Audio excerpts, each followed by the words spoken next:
Hello, everybody. Welcome to session 6 of the Voice Den. Hello, hello, hello. Session 6. We've been doing this for 6 months, and yet you all still choose to come back. Thank you very, very much. We're going to have a lot of fun. We've got a great lineup again today. So excited. First, before we get to that, though, we got to always make sure that we welcome all of the new people here. So if you are new, if this is your first time in the den, then put something in the chat right now. Say like new, just type the word new or me or something like that so we can welcome you and give you a big Voice Den welcome. It's wonderful to have you along. The other thing that I always like to do, and we'll throw it up right now, I like to get a sense of just how many, oh, that's not what I wanted to do. I like to get a sense of just how many of you are new here in the den, and you'll see at the bottom there's a poll. Is this your first time in the den? And it amazes me every time there are so many new people here, and it's just great. It's just fantastic. And here we go. The first vote. Is this your first time in the den? Is a yes. No, yes. Watching in the real time. Here we go. All right, good. Well, regardless, obviously it's wonderful to have all of you here. I'm so excited. Is everybody drinking something? What are you drinking? Type in there what you're drinking. I'm still waiting for something really exciting.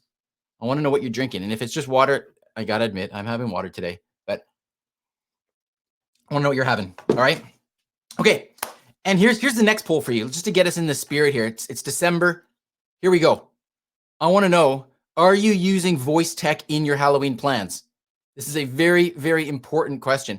Who is it that I saw? I think it was Jeff Blankenberg. I don't know if you guys saw his tweet. He's got like Oh no, he had the big, like almost like a siphon looking thing to keep himself socially distanced from all the kids. But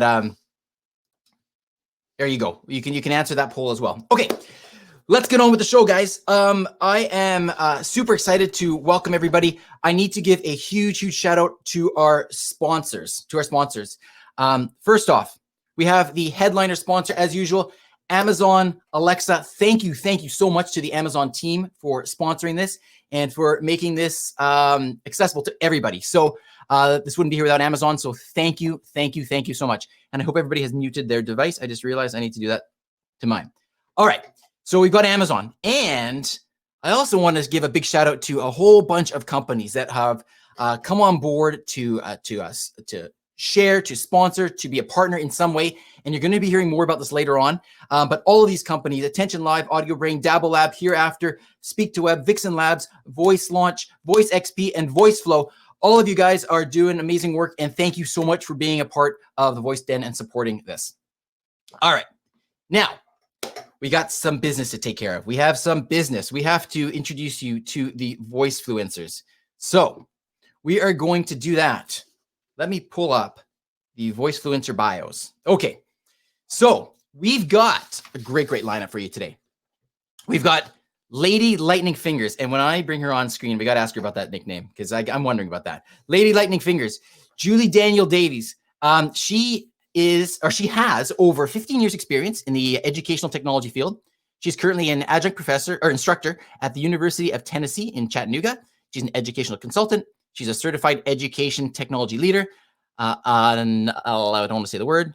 Hope your devices are muted. An Alexa champion and the creator and the host of the Voice in Education podcast, which is an amazing podcast. So if you've got any questions about education and voice, she is your person.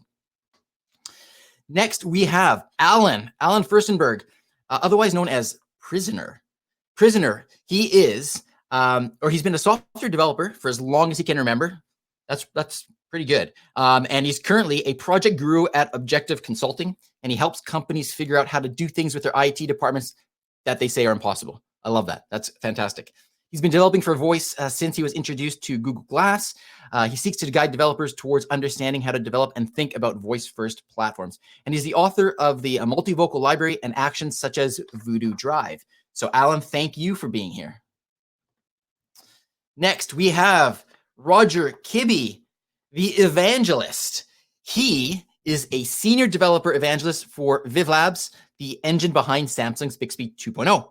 As a developer evangelist, he gets developers to build amazing new AI and voice experiences using conversational AI.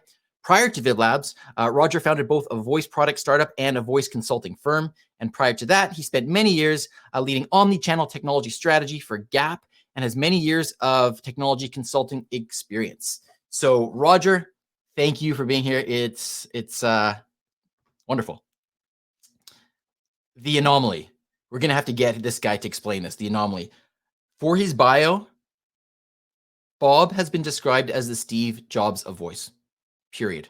So when we get Bob on, we're going to have to get a little bit of the backstory on this. But Bob has been really supportive with Voice XP and something that I'm launching, and we'll talk about that a little later. So thanks, Bob, for being here and for your support. All right. And Low E, James Vlahos. James is the co-founder of Hereafter, which uses conversational AI to share life stories so that you never have to lose the voices of the people you love. This is really powerful technology. The company was inspired by his Dadbot project, a conversational avatar created when his father was dying of cancer. He's also the author of Talk to Me, How Voice Computing Will Transform the Way We Live, Work, and Think, which Wired editor-in-chief Nicholas Thompson described as brilliant and essential. Those are some pretty nice words about the book. So amazing. So what I want to do right now is I want to bring all of you on screen to say hi, and we got to just get a little bit of the backstory on well, what's going on with you guys. So let's do this. Let me invite you all on screen. So here's where we get a little bit of juggling, and this is where we get a little bit of your patience while I invite everybody back up on screen here. And maybe there we go. Let's get Alan up here. And let's find. Okay. And we've got another person hopping on. And let's get another person up here. Hey there, Alan. Hey, how's it going? All right. How are you doing? Oh, it's going to be a wild evening. I can already tell. The energy is in the den. I love it. That's great. The chat is really hopping tonight. The chat is hopping. I love it. Oh, and I should have mentioned, well, since you mentioned that right now, I'll just say this briefly. As usual, we're giving away NFT Voicefluencer cards. And the Voicefluencer cards are, like last time, we have some analytics that show who's active in the chat, who's active in terms of writing questions, who's active in terms of voting questions. So keep that in mind. I will be coming back to that at the end. That said, Alan, welcome. What's the deal with Prisoner? So Prisoner comes from a British TV show back in the 60s, which talked a lot about privacy and security and personal identification and a lot of things that really resonated with me a couple of decades ago when I got the nickname. And I've been holding on to it ever since. So these are, on one hand, very personal, ideal things. And on the other hand, a nice, mysterious sounding name that, worked well as a handle. It works. I like it. All right, Bob. All right, what's the deal with yours? Anomaly. Can you guys hear me okay? Oh, yeah. Awesome. Okay, cool. So anomaly comes from a term that somebody described me as, and the reason is because I've always operated outside of the establishment. I'm not formally trained. I didn't go to college. I just got into the job market straight out of high school, never looked back doing career stuff. So, I do things the hardest way possible. I make tons of mistakes, but some way or another, I always kind of end up on top, still alive. So that's my secret, is just always doing things different outside of the normal traditional ways. Good stuff. That's it's great. I mean, that's what it takes, right, to succeed. So that's awesome. Right on, Bob. Okay, I'm gonna bounce you here. We're gonna get a couple other people on here. We've got James that says he's just connecting here, and Roger. I'm not sure if we're having an issue here with you. We may have a technical issue here with Roger. Here we go. All right. James. Howdy. How's it going? I'm fresh off of a water fight with my son and I lost, so there's that. Well, all right. Hopefully, does he win every single time? I believe he cheats, but I guess that's open to discussion. Fair enough. What's the deal with your nickname? That is a reference to that. The bass, which is my other big passion besides voice technology, is music. So low E is, of course, the low string on the bass. So it's a nerdy music nickname. It works perfectly. It works. All right. So James, thank you very much for being here. Yeah, my pleasure. I'm going to attempt to invite Roger up here. We may have a technical difficulty here, Roger. Well, I'll just give that a shot here. And Julie, I know that we're saving the best for last, Julie. Where is Roger? I wonder if I can hear you, but I can't see you. Can you hear me? I can hear you. Yeah. Can everybody hear Roger? On my side. Can everybody hear Roger? And can everybody see Roger? All right. We may have a little bit of a issue there. Roger, you may just have to be a voice. I have to be a voice on a voice event. Yeah, I could try rejoining and quitting and coming back if that would help. Or do you want me to just you want me to talk about my introduction and then I'll try to rejoin? Yeah. Why don't you do that? Why don't you tell us who you are, your introduction, and then we'll get you maybe to rejoin here. Yeah. So the Evangelist. So it's my job title, but I put it up there because I think it's funny. My in-laws have no idea what I do in technology. Okay. And then when I got this new job and the title was Developer Evangelist, they're like, wait, are you working in technology or are you religious or that? And so it was very confusing to them, right? And confusing to me, but then I started to like it. And actually it goes back to an old word. I believe it's an old Greek word that means bearer of good news. So I decided, hey, I've decided to embrace it. And I'm still, my in-laws still have no idea what I do, despite many times trying to explain it to them. So anyway, one day, my job title, I liked it, and so went with it. Love it. I'm going to try dropping off and rejoining. No problem. All right, we'll see you in a bit. Okay. And Julie, last but certainly not least. And I know Julie's feeling a little bit under the weather, so thank you for being here and fighting through. Yeah. How's it going? I'm good. So my nickname comes from, for 15 years, I started off as a computer teacher. And so I taught keyboarding. And so I would race the students in how fast they could type. And I became Lady Lightning Fingers to the point where I actually wrote a book, a digital citizenship book, to help students learn about digital citizenship. And the main character is Lady Lightning Fingers. Oh, amazing. Okay, great. Oh, that's wonderful. All right. Awesome. Well, Julie, thank you for being here. And you are the women representative on this particular show. What I don't know if people know this, but up until this show, we've actually had more women on here than men. And so, well, we had to balance things out a little bit now. So there you go. But anyway, it's so good to have you here, Julie. Appreciate it. And thanks for fighting through. Yeah. Wonderful. Roger, I think, let's see here if we can, I'm going to attempt one more time here, Roger. Let's see what happens here. Do one. Okay. I see myself as a little. Yeah, but we don't see your camera. All right. Camera.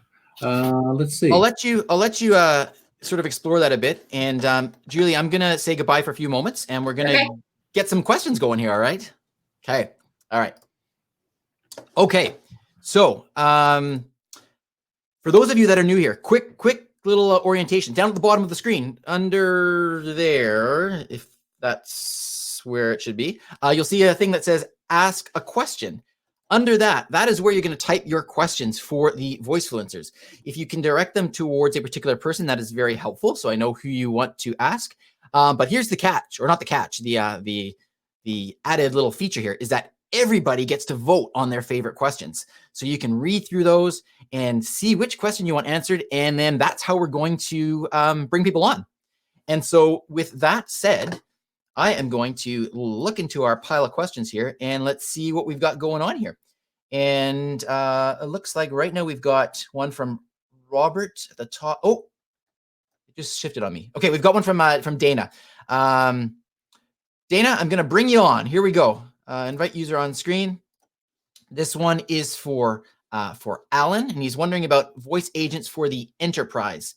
So let me bring on a couple of people to answer your question. All right, Alan, so you're coming back up here. And let's see if we can get Bob on here as well. All right. And then we are going to tackle that question. Hey, and what you guys may know is that we put a 5-minute timer on the clock. And this is the amount of time that we have for the conversation. So first of all, Dana, welcome back. And just maybe take 10 seconds to introduce yourself, and then we'll get to the question. I'm just a retiree, and I play around with a lot of technology, including voice. Amazing. All right. So we'll start the timer here. And Dana, what's your question? I wanted to ask Alan how he goes about developing voice agents for the enterprise. All right. Take it away, Alan. That's an easy question, huh? Well, it's both easy and hard. I mean, on one hand, it's like developing anything else, any other voice agents that we're working on.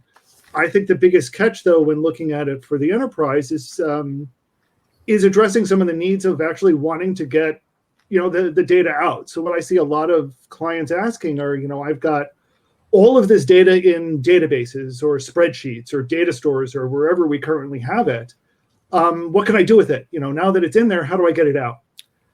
In the same kind of ways that we've asked in the past, how do you have a person go and get this data out of a spreadsheet? So the answer I like to think about is, when I'm designing these sorts of actions mostly, and this is kind of what I did with Voodoo Drive, which focuses on doing this for spreadsheets specifically, is, if I'm a boss, I'm sitting in my nice comfy chair, and I'm, suddenly shout out the door, hey, what were the quarterly sales from last quarter or last year or whatever? That's what a person's going to be asking. Now, how do we train a voice agent to do that? And then go ahead and substitute quarterly sales for every other piece of data that our company could possibly be dealing with. So quarterly sales, report figures, employee attendance, anything that we're currently collecting data on in one way or another. If I'm running a website, I want to be asking questions about how many users did I have? What's the conversion rate? How much money are we making on it? So all of that stuff somehow needs to be surfaced through a voice agent. And I think the question turns into, well, how do we do that in a nice generic way? How can I make it so that I, as the person asking the question, am truly asking a spreadsheet? How am I having a conversation with my data? And then second, not just how am I getting it out, but how am I putting data back in? So for all of the stuff that's being collected, how do I want to report on information? How do I add information into this huge wealth of data that I have in a conversational voice first way? And those are the questions that I, as a developer, love to tackle, because we don't have clear answers to them yet, but we've got a lot of exciting leads. Amazing. So when I think of enterprise stuff, I know a lot of people, when they think of enterprise, are things like, how do I control the voice conference? How do I control, the Zoom call? I think in terms of how do I do the things that I do on a daily basis in terms of my data, my work, all of that. How do I do that in a voice first way with a machine instead of another person on the other end? Great. Bob, what do you think? Well, how I interpret the question is, how do I sell a voice experience to the enterprise? And how it usually starts is with a workshop and doing some discovery, identifying a use case. There's many different use cases out there. Is it an internal or is it customer facing? Is it for HR? Is it for sales, marketing? Is it part of a product launch? What is the strategical play by developing this voice experience? That's one of the most important things in identifying the use case. And then you have to bring all the stakeholders together, because oftentimes there's, developers, marketing, conversation people, application folks. You have to have them all there and on the same page. And then obviously, when you get to a launching point, you have to be able to market the skill. And I think a lot of companies don't have the knowledge in how to support those customers so that they have the success with their voice experience once it launches. But the most important thing when developing voice apps for the enterprise is being able to connect it back to ROI and being able to specifically measure every interaction, engagement, and how all of those stack up and lead to that ROI. Because businesses aren't going to spend the money that you want them to unless it's going to add value, and you need to be able to pinpoint those things specifically. Great. Dana, any comments or anybody else? No. Great answer. Yeah. I think that's fun. In the comments, Heidi points out, it's where voice can shorten ROI metrics. And like Bob said, I think that's really what it boils down to is, where are we providing that value? If you've got the data in there, if you've got the people who are doing things, where can voice add something to it? And I think we've got a lot of places where voice can. And as a developer, I try to find that and find the interfaces to give it to you. Yeah. Circling on that, I would simply say, find where voice aligns to their existing strategy and start there. Awesome. All right. Fantastic. Hey, Dana, thank you again for coming on. I really appreciate that. And thank you guys for those answers. Great question. All right. Thanks, Dana. All right. All right. Thank you, guys. We'll move right along here. We'll see you guys in a few minutes. All right. Okay. So for the next question, I'm looking at, and this one's for you, Roger. What's the hardest thing about being an evangelist? Ooh, good question. All right. So I'm going to invite this person on screen. I don't know who JS is. We'll find out when they come on. And as well, at the same time here, let me bring on Roger. So let's find you, Roger. Here we go. And if we don't have the video, Roger, we'll just have your audio, which is fine. And Julie, I'm going to bring you on too, because it'd be interesting I consider Julie to be like the evangelist for voice and education. And so I think it'd be good to get her perspective on this as well. Roger, we got your video. Awesome. Oh, great, yeah. Great. I tweaked the settings. Something was going wrong. So Okay. Amazing. So we're just waiting for our person asking our question and Julie to come on here. So there he is. Roger, you're just over is that the Golden Gate Bridge? No I wonder think he the was Golden so Gate far away. He was he's running. it's because I'm on mobile data, and That's right. I'm floating in the air over the Golden Gate Bridge. That's magical. There you go. Some magical powers. Welcome to the show. You were here last time, I think. Is that not right? Yeah, I've been here before. Awesome. That's wonderful. Welcome back. Please introduce yourself again to everybody. Just take a few seconds and then we'll let you ask your question and we'll take it away. Yeah. Sure. I'm Jenny Stenhouse. I'm based in New Zealand. I am the COO of Women in Voice, and I am also a developer at heart. I just can't shake it. I love to build stuff. And I have motivation for this question. I've just started another role with a haptics company actually as a developer advocate. So I'm very interested to know what I'm in store for as being the hardest parts of that role. All right, take it away. Yeah, well, first of all, hardest part, that's a hard question to answer because I really love pretty much everything I do. But, I think being an evangelist or a developer advocate, right? It's all about being the biggest fanboy, fangirl of all, right? And really going out and selling your product to people. And so you go out and you're excited and you're energetic and you're talking to someone and you're like, you can build this amazing, in my case, voice experience. And they're like, yeah, but I got a mobile app and I got a web thing. Why would I do this voice thing? Right. And so I think one of the things that particularly happens with voice is kind of this reticence to jump in. Right. And yet you're like, I'm like, take the red pill, go for it. Right. And go and build something amazing. So I think that's definitely a challenge when your energy level is at 125 and you're talking to someone who's 50. And then the other thing is, I think, is you build a lot of tutorials and you build things to help people. And I have been super proud of some tutorials that I built and they get little reaction. And then there's something that I threw together in a couple hours and it gets all kinds of reaction. So your effort that you built into some tutorial or some sample code and the amount of kind of reaction you get to it are not necessarily correlated, and you just have to have a thick skin and move on. But that's awesome. That's awesome. It's a great role. I love it. You get to be technologist and a people person at the same time. What job lets you do both of those? Yeah, I am so excited about it. Like, I already love interacting with so many people in the voice community, and now this sort of like expands my reach, so to speak. And I love that part of it is getting to build really cool things and explore where the technology can go. So if there's anyone interested in developing, exploring multimodal that isn't a screen, so getting haptic feedback with voice interactions instead of a screen, ping me. Thank you for your answer, Roger. Julie, what do you think? Because as people have been saying in the chat as well, they agree. You're an evangelist for voice and education. So yeah, the difference is Roger's getting paid for it, and I'm not. Yeah, I do believe I consider myself that. I feel like 100% that voice is the next big paradigm that's going to impact education.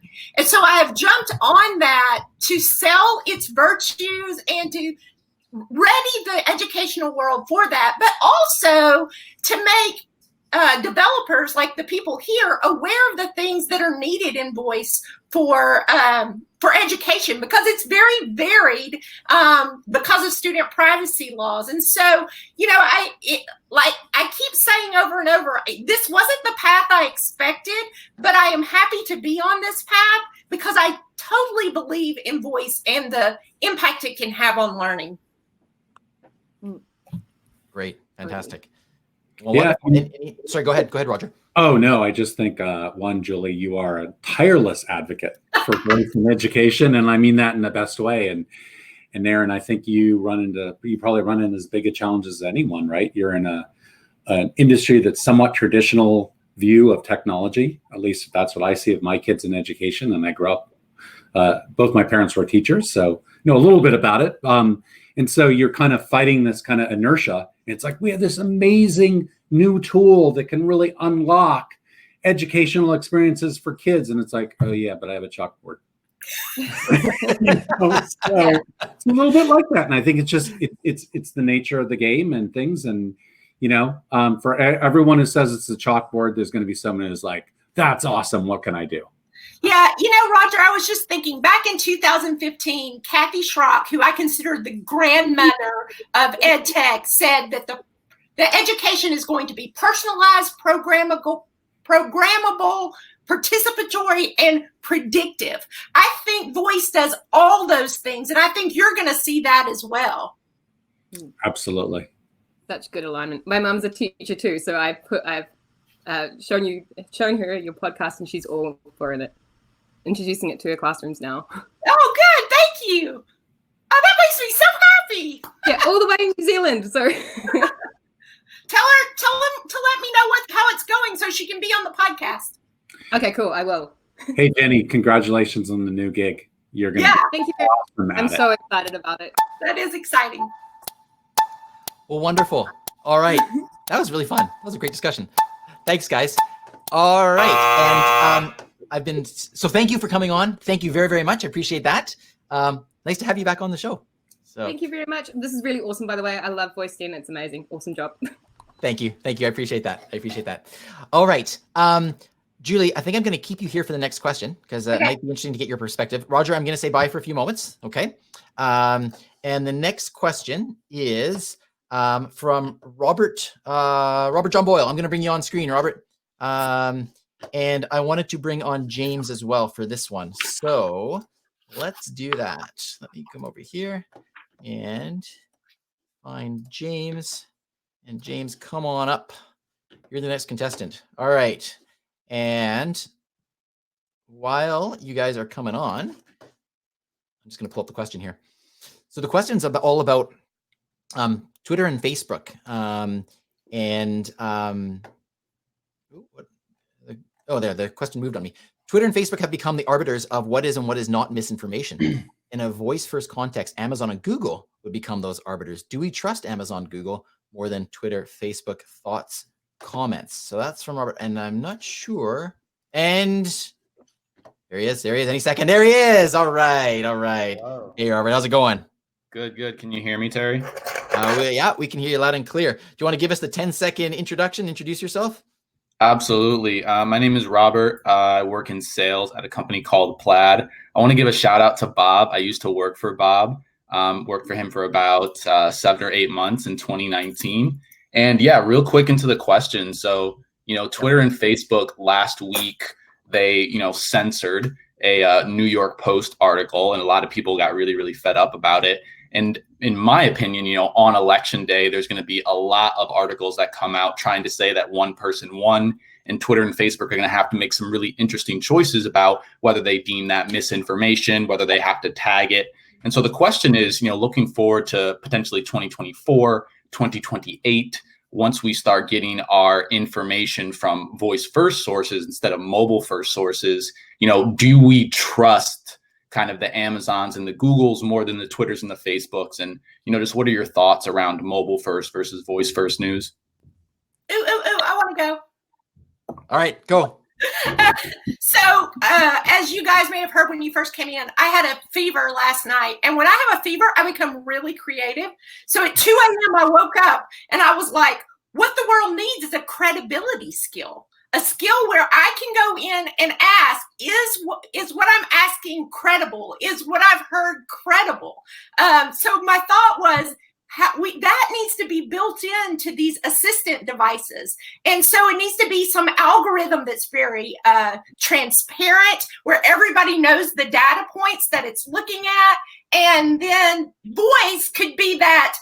What makes voice different is that you know that, or you feel that, based on the credibility report or skill, that this is actual. So that's weird that you asked that question, because that was in my head yesterday after seeing that same article. So right now, I would say we've got to be very careful. I do think, we saw when COVID first came out, that a lot of skills were being pulled so that everything would be more credible. I think it's got to be something that's done on a regular basis. Even some that were credible got pulled because they wanted to make sure that they were speaking, directly from what was being said by the CDC. But to me, as an educator, that resonates with my heart so much. I don't want to put something in front of my students that may not be factual.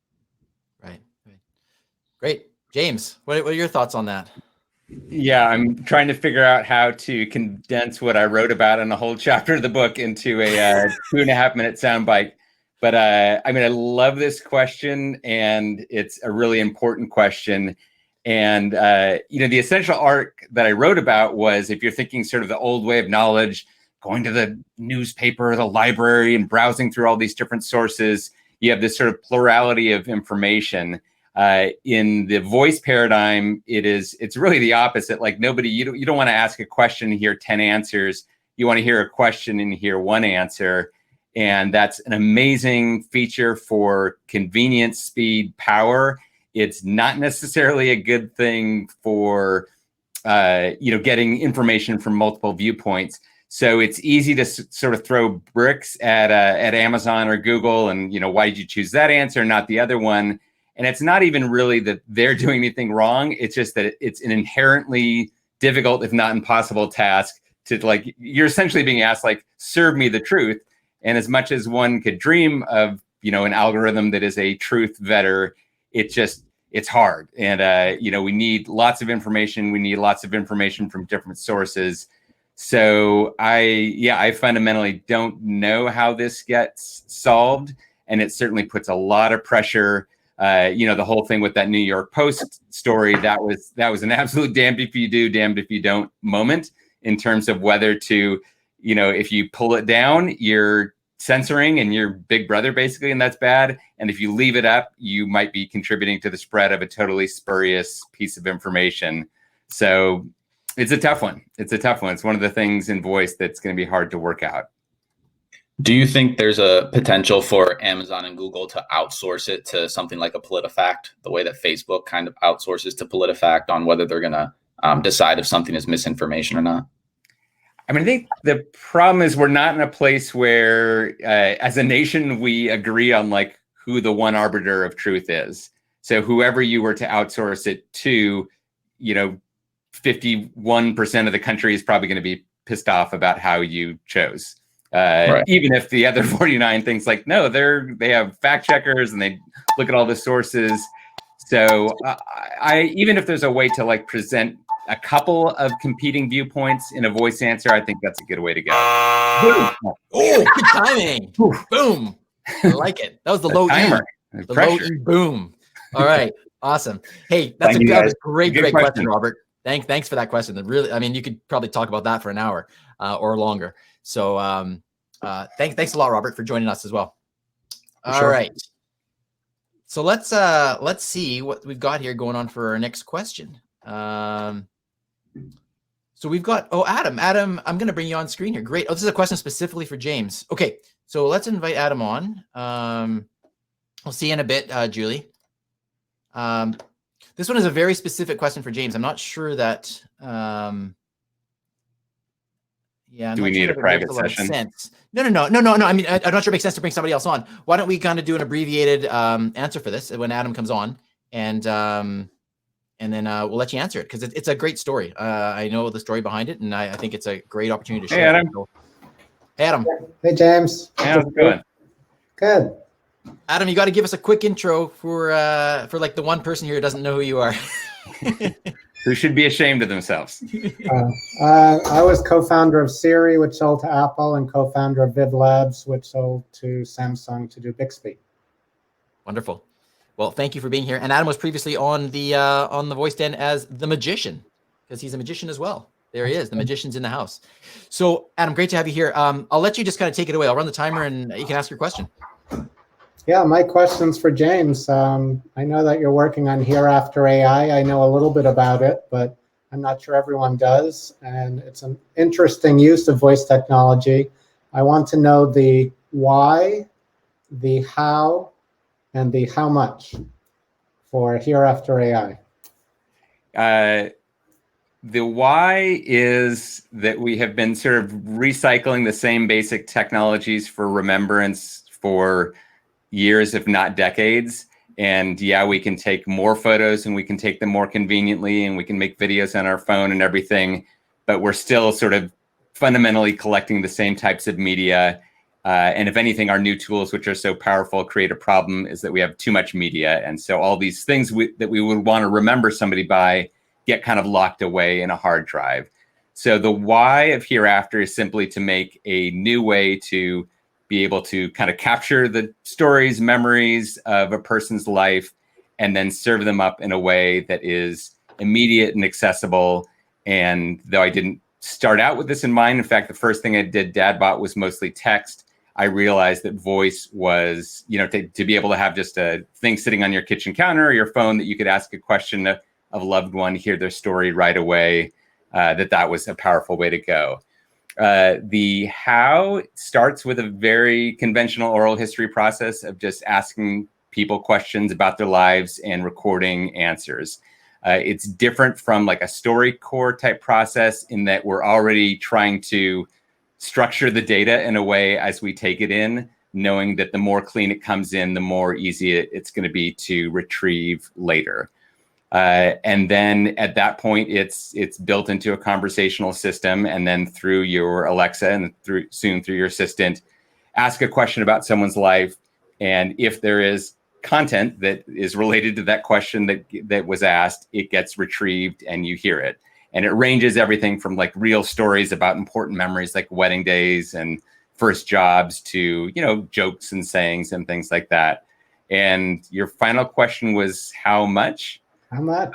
And there's anywhere from a 1 month free trial to, I love that I get to give an infomercial here, all the way up to around $1,000 if you want to have 5 hours of content and multiple access points.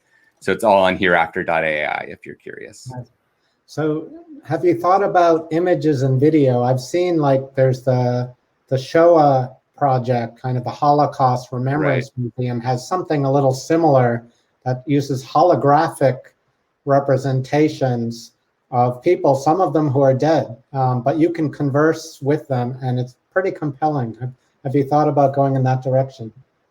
We're not going to put people in a dome with 300 cameras surrounding them to take the pictures to make the hologram, and indeed are kind of steering clear of anything that gets too close to like recreation versus a tool for remembrance. But having photos, having videos, having those be able to surface at appropriate times is relatively easy to do. And like the latest builds I'm doing for a client, we are incorporating some of that. So short answer, yes. So if you're a professor at a university, you probably get the same questions over and over again. Can I be your PhD student? Can I, like, people ask me the same questions. How do you do that magic trick? Could I make one of these like just to answer all the questions that people ask me all the time, and I could just point them, whenever they ask one of those questions, I just point them to this virtual me? Yeah. Hit me up independently after this. We should build something like that. But that's a perfect use case. And yeah, I'm sure you get so how did you get the idea for Siri? Let me go with that. So let's talk. And one other question, are you supporting languages other than English? I saw someone was asking that in the chat. Not yet. And from a business perspective, we probably should, because I get a lot of inquiries from Asia in particular. And yeah, it would open up a whole new market. Very cool. Is it available now, or what are next step developments? Yeah, it's available now, and we're right in the transition between sort of in a stage where we're building sort of single builds at a time, client by client, to our own back end where it's, it can ingest everybody's information and it's all the same back end software that will produce the responses through Alexa. Yeah, let's chat later. And thanks for the questions. Awesome. Good seeing you. Yeah, it's great. I love the idea too. So thanks. And thanks Adam for bringing that up. I know there's a lot of chat about that. So a lot of people are interested in that. So that's wonderful. Thanks, James. I'm going to say bye to you for now. All right. Okay. And let's go down into the questions again. And the next one is another question from Adam. Adam, I'm just going to skip over that just so we can give someone else a chance to come on up here. So we've got from Andy. Andy, let's get you. Let's get you up here. And let's see this question. Who's this geared towards? I've been thinking mobile voice and voice hearables would be a thing. Maybe you can write in the chat, Andy. I'm not sure if there's somebody in particular, but I think a couple developers would probably be good to get on there. So maybe we should get let's get Alan and Bob on there. So let's do that. Let me bring them up on screen here. So Alan, there you go, and Bob, there you go, and yeah. The hearable guy, the wearables is already here. Like, where is Andy? Andy, oh, I think he's just connecting. Okay, cool. So this is well, I'll let him ask his question once he just gets on here. Assuming that happens in a second here. Otherwise, but I will point out these nice Bose headphones do have Alexa built into them. So some of your guests we're rocking this wearable thing. There you go. There you go. It's all about the wearables. That's right. I'm not sure what's happening with Andy. I may just ask the question so that we can kind of move along here. I'll just read out the question so everybody can hear it. It says, I've been thinking mobile voice and voice hearables would not be a thing until compelling mobile-specific experiences were widely available. With Google App Actions and Foursquare's MarsBot for AirPods location-based service, are we finally on our way? So who's going to start us off there? I had it first last time. Why don't you take this one first? All right, cool. I think it's baby steps, and this is a step in the right direction. You know, I think it's cool, but are people using it, and is business going to adopt it? And although it might seem cool, I don't see businesses and marketing getting involved so that you're walking down the street and you hear like the message from the chef or the message from the nail salon person. Like it's cool. That's it. I think there'll be other, but it's a foundation, right? Because like Pokemon Go, we saw lots of other AR apps get built because of Pokemon Go. So I see people and businesses doing what Foursquare did and innovating. You know, what's the thing that comes out 2 versions away from it? Cool. Yeah, I think we're more than just 2 versions away, though, is the problem. You know, and I think it's the same issues that we're seeing with AR adoption. You know, yeah, Pokemon Go is this great big hit, but you know, you don't want advertising constantly flashing in your face as you walk down the street any more than you want advertising constantly blaring in your ear as you walk down the street. So until we find that right contextual notion, how to give just the right context, the right thing, the right time, and put it in the user's hands or ears more specifically, until we get that right sweet spot, I think it's only then that we're really going to have it. Personally, I think the notion that we've got a separate category of mobile audibles is kind of weird to me, because most of the stuff that I think about when I'm on the go are the same things that I want to do around the house, or the same things that I want to do in my office, or the same things that I want to do in my car. So I think of it more as a developer. I think of it more in terms of what's that transition? How do I smoothly move from what may be a smart speaker today to smart earbuds to my car to, you know, how do I do the same thing no matter where I am, no matter what surface I'm on, no matter how do I want to express it? I want my assistant to be there, and it's my assistant. So wherever I am, my assistant needs to be there with me, whether that's when I'm waking up in the morning, when I'm sitting in the car, when I'm out for a run, when I'm on the treadmill running. What's my assistant doing for me right then, right there? And that's what I want. And as a developer, I need to figure out somehow how to deliver that with the technologies we have. So I think of it this way.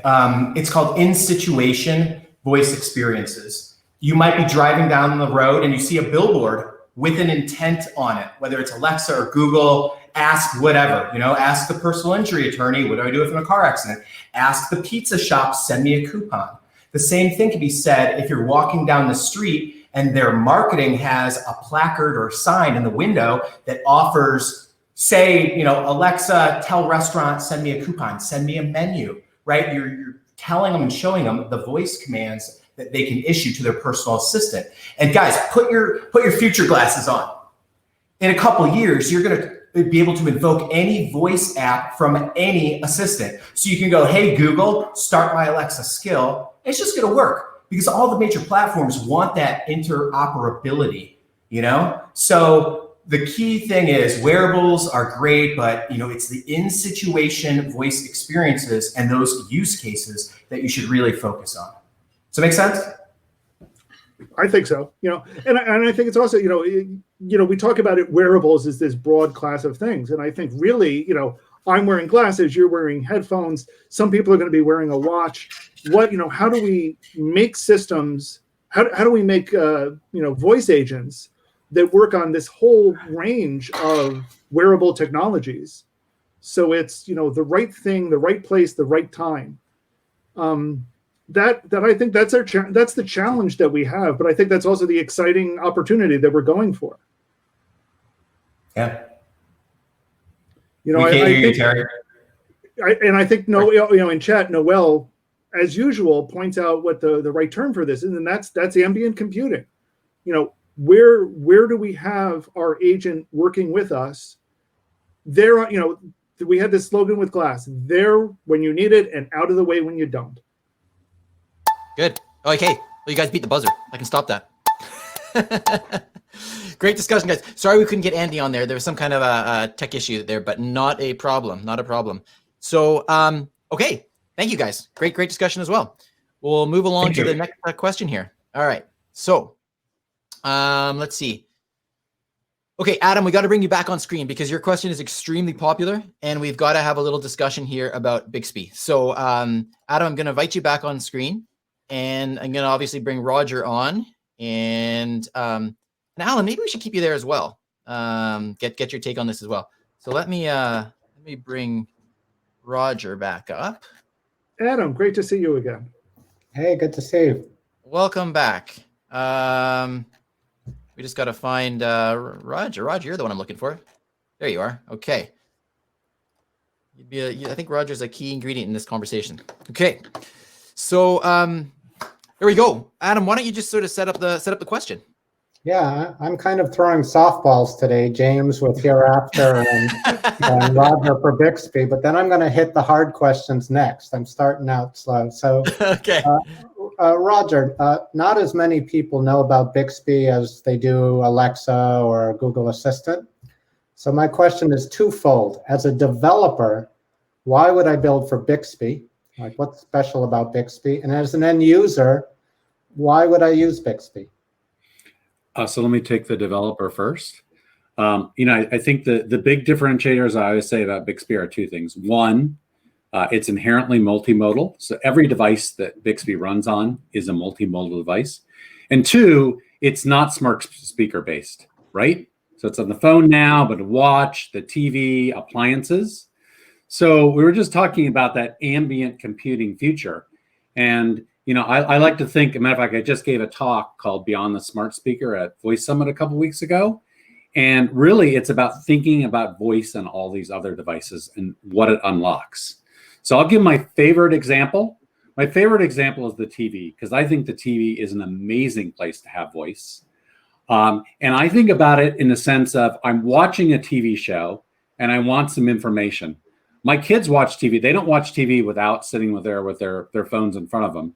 But why can't I ask the TV about that? If it was contextually aware, if I'm watching sports, if I'm watching an NBA game, right, and I see, a backcourt violation, right? And let's say I've new done, I'm like, well, what the heck is that?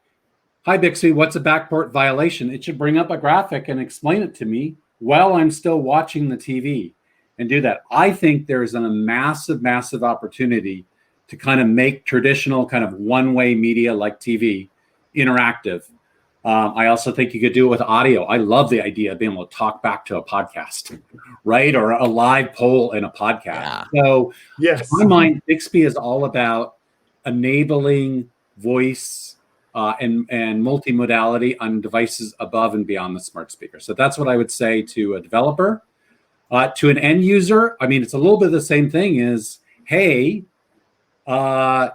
you can talk to your fridge, you can talk to your TV, you can talk to other devices. I think as an industry, if we're going to move beyond, I think we're at some kind of early adopter, maybe middle adopter phase with consumers. If we're going to get the big hump of people, we got to move beyond smart speakers, because nothing against smart speakers, they're amazing, but there's a bunch of people who won't buy them. But if they buy a TV and you're like, oh, I didn't know I could talk to the TV, now you brought them into the voice ecosystem and they would have never been there before. So anyway, I'll let Alan answer the questions, but I could go on and on. I probably could go on and on too. Aside from agreeing with everything you just said, I think the biggest notion that the biggest thing that I always liked about Bixby and Bixby's approach to things is that with the other two incumbents, it's very much about talking to something. Whereas Bixby, it more feels like I am talking with data, or I am asking for data and having that conversation with data itself. So on Alexa or Google, I might ask to start a weather action, whereas on Bixby, I'm asking about the weather, and then carry that notion through everything, every possible piece of data. So on Alexa and Google Assistant, I will open something to get data out of a spreadsheet. But with Bixby, I'm opening the spreadsheet, or I'm just asking for data about the spreadsheet, or adding data to the spreadsheet. Bixby feels like it's more directly action focused. And while that's something that I think both Alexa and Google are working towards, I feel like Bixby's a couple of steps ahead on that front with a very different approach. And I think that approach is in some ways revolutionary, in some ways evolutionary, and in some ways just common sense. You know, we don't think about, about calling someone specific up and asking them a question. We just want to ask the question. Mm-hmm. I think your answer is probably music to Adam's ears, because I think philosophically a lot of what Bixby is reflects Adam's vision around getting things done, like an assistant truly being an assistant, not just something where you get information, but you want to get things done there. So yeah, I mean, I think there's a bright future for that in voice assistants, and we need to enable it for not just Bixby, but all over the place if this industry is going to move forward. Good timing. Good timing. Hey, great. Well, yeah, again, another big talk. Each one of these topics, we could probably do a whole show on each one of these topics. But that's part of the fun. We cut you off for 5 minutes. So thanks again, Adam, for the great question, generating the discussion. Thanks, Roger. Thanks, Alan. Awesome. All right. And with that, we've got 5 minutes to spare. So I'm going to say goodbye to the three of you for a bit here. I've got a couple of final announcements here that we have to get to. So here we go. As you may know, the next session of the Voice Den is going to be a little different. It is called the Voice Den Party. And actually, I'll put up the link here right now. There'll be a little button there if you want to go straight to where you can register. The Voice Den Party. And the reason we're doing this, it's on a Saturday night. It's a 2-hour-long episode. It is going to be, I'm going to tell you a little bit about it, and I don't want to give away too much until the time is right in just a moment on a video. But part of the reason I'm doing the party is because, as you may know, I've been doing a flash briefing, Voice in Canada, for, I guess, about 3 years now.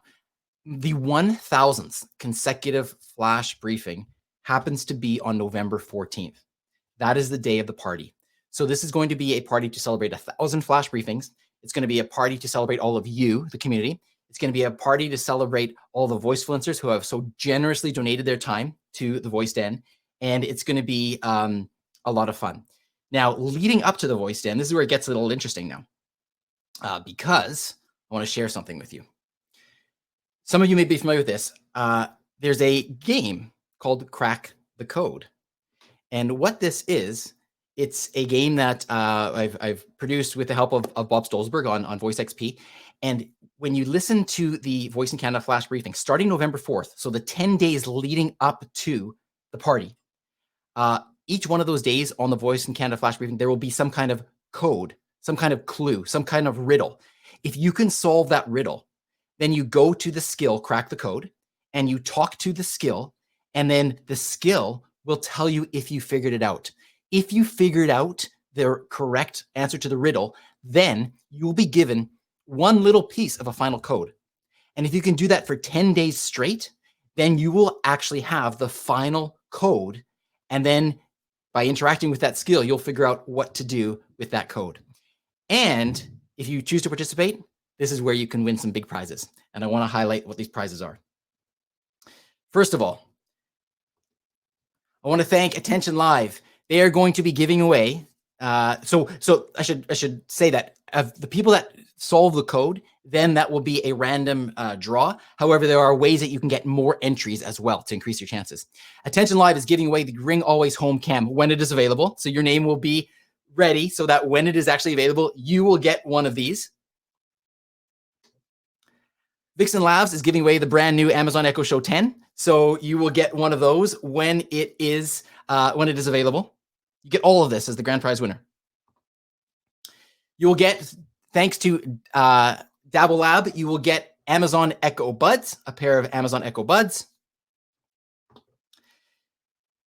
Thanks to Speak to Ed, you get a blue Snowball Ice microphone. Snowball. You get a blue Snowball Ice microphone and 1-year subscription to their Speak to Ed plugin, which allows you to enable voice on your website. As well, people were asking about merchandise. Yes, the Voice is My OS t-shirts are available, and you will get a Voice is My OS t-shirt in the color of your choice. They are available in many, many different colors. You will get a 1-year pro license to VoiceFlow so that you can just design to your heart's content on VoiceFlow. And you know they've got a lot of new features and so on. So thank you to VoiceFlow. You heard about Hereafter. You will get a Futurist Legacy avatar with Hereafter, a courtesy of James and Hereafter. All right. So thank you for that. And you get a participation prize, or you get entered to win a participation prize as well. So just by entering the contest, if you don't actually happen to crack the code, you can still win an Amazon Echo Show, and I'm happy to give that away to somebody just for being part of the contest and for playing. All right. And so crack the code. It starts November 4th. That's 10 days leading up to November 14th. On November 14th at the party, we will announce who the grand prize winner is. So that is something to look forward to. And this is all going to come together at the party, Saturday, November 14th, 5 to 7 p.m. Pacific. Okay. And now I get to introduce to you the Voicefluencers that are going to be joining us on the party, at the party, in the voice den, whatever you want to say it. Try not to blink because there's a couple extra Voicefluencers this time around. And this video is going to move a little quick. But each person that you see here, they are going to be in the voice den for the party. Here we go. Let's play the video.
There you go.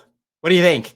That is quite a lineup. So we are going to I'm going to be very specific about questions you can ask and try to get everybody on as much as we can. That's why it's 2 hours long. But I am so excited, and thank you to all of those voicefluencers that have volunteered to be on the show.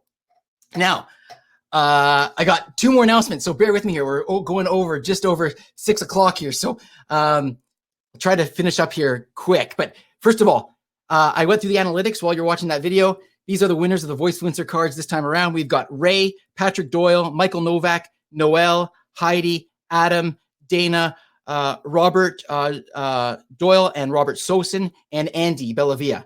So there you go. I will be in touch with all of you for your prizes. And I've got something else to announce, another surprise. And leading up to the party, I'm launching something else. And this is all about live streaming with Voicefluencers. And I want to have a chance to have a little bit more in-depth discussion with each one of these Voicefluencers. And what's going to become a tradition is leading up to each show, there will be live streamed interviews with the Voicefluencers. Now it'll be live streamed, as I'll show you, on a number of platforms. This is called the Voicefluencer Show. And one of the other things about this is kind of like Saturday Night Live, where they have guest hosts. There will be a guest host, a different guest host each month. And that guest host will be one of the previous Voicefluencers from a previous episode, interviewing the upcoming Voicefluencers with myself. And it's going to be a lot of fun. And so Ian and I were doing a little bit of a test run on this. And Ian is going to be from Attention Live. Ian Utility is going to be the first guest host. And you're going to see why in just a moment, because he is helping me do something really, really incredible and a first. This is going to be streamed, as you can imagine, to Twitter, through Periscope, LinkedIn Live, and YouTube Live. But here's the catch, or not the catch again. The added benefit is it is going to be streamed live on Alexa through Attention Live. It'll literally be live on Alexa. And what you do is you simply say, Alexa, open Attention Live. And then it's going to ask you which channel you want to listen to. And you just say my name and you will hear it. If there is a live interview going on, then you will hear it at that moment. If there's not a live interview going on and you have a listen, you will be able to listen to the previous ones that will be playing on that channel. And so this might be a bit hard to read, but these are just some of the interviews that have already been lined up leading up to the party. We've got Mark Tucker tomorrow, followed by James coming up next week, Julie, Jeff, Adam, Brandon, Audrey. We've got Dr. Joan Palmer-Bajorek, and we've got Emerson. These are probably going to change as well as we add more on. But just so you know, these are all going to be streaming through those live platforms and on Alexa Live through Attention Live. So there we go. I think that is my announcements. I want to thank everybody for being part of this. Again, join the party, register for the party. The link is at the bottom. I'm going to put a couple of links in the chat right now for you. So this is for the Discord channel. If you want to join us, we tend to hang out in there after this for a little after party. You are welcome to join us there. And what else can I tell you? Here is some information to the Crack the Code contest if you want to have a look at that. And I think I'm done. Thank you, everybody, for tuning in. Thank you to all 5 of you, the Voicefluencers on the show. It wouldn't be a show without each and every one of you. And thank you to everybody for participating and joining in and the questions. It is so very much appreciated. And until next time, have a wonderful evening. I hope to see you over on the Discord, and we'll see you again really soon.